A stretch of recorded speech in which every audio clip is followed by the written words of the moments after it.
The bank was unusually quiet that afternoon. My daughter sat beside me, scrolling through her phone while I signed the last pages of a loan agreement. I had spent months preparing for that moment. After years of careful saving, I was finally renovating the house where I had raised my family. Then my phone vibrated. It was my neighbor, Linda. She rarely called during the day. The moment I answered, her voice came through in a nervous whisper. "Are you moving?" I frowned. "No, I'm at the bank with my daughter." There was a long pause. "Then why is somebody loading your furniture into a truck?" For a second, nothing made sense. I looked at my daughter. She had gone completely still. When she realized I was watching her, she didn't look at me. She looked at her husband. It lasted only a second, but I saw it. Not surprise, not confusion, a question, as if she was silently asking him what to do next. My stomach tightened. I calmly thanked Linda and ended the call. I didn't accuse anyone. I simply told the loan officer, "I'm sorry, I have an emergency." He noticed the change in my face and quietly gathered my paperwork while I walked outside. The drive home felt endless. My daughter barely spoke. Kim kept insisting there had to be some misunderstanding. He repeated it so often that it sounded rehearsed. When we turned onto my street, the moving truck was exactly where Linda had said it would be. My dining table was already inside, so were several boxes from my bedroom. Two men were carrying my mother's antique cabinet toward the truck. I walked across the lawn without raising my voice. "What are you doing?" One of the movers lowered the cabinet. "We were hired for today's move. I didn't hire you." He looked genuinely confused. The homeowner's family arranged everything. Before anyone could answer, Linda walked over from next door. "I told them to stop until you arrived." The movers exchanged uneasy glances. One of them pulled out a clipboard with the work order. My son-in-law's name was on it. Not mine. He stepped forward quickly. "I was just trying to help. I thought downsizing would be easier for you." I looked at my daughter. She still couldn't meet my eyes. "You thought?" I asked quietly. She swallowed. We were going to explain." "Explain what?" "Why my belongings were being removed while I believed I was signing papers for my future. Oh, no one thought I deserved a conversation."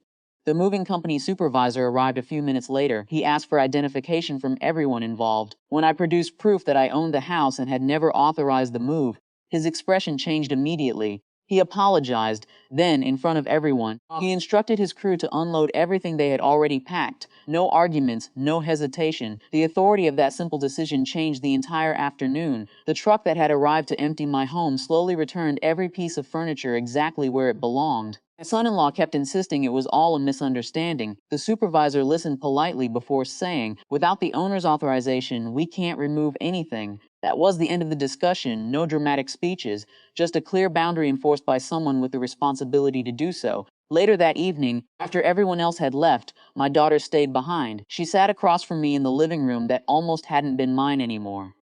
"I didn't know it would happen today," she admitted. "But you knew it would happen." She nodded. Tears filled her eyes. "He convinced me you would eventually agree. He said it would be easier if everything was already done."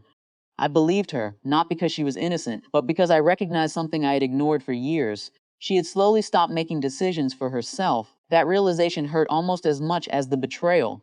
Over the following weeks, I changed the locks. I updated every legal document connected to my home. I removed anyone else's access to my financial information. None of those decisions came from anger. They came from clarity. My daughter visited several times. Sometimes we talked. Sometimes we sat quietly. Trust didn't return just because apologies were offered. It had to grow from honesty, and honesty arrives slowly after fear has lived in a family for too long. Her marriage eventually collapsed under the weight of choices that had been disguised as help. I didn't celebrate. There was nothing satisfying about watching a family come apart. I also refused to carry responsibility for decisions I hadn't made. Months later, the renovation was finally complete. I stood in my living room, looking at the same antique cabinet that had nearly disappeared that afternoon. It wasn't valuable because of the wood or its age. It reminded me of the day I almost lost more than furniture. I almost lost my confidence in my own judgment. Instead, I learned that self-worth sometimes begins with a single quiet sentence: "This is my home." And this time, everyone listened.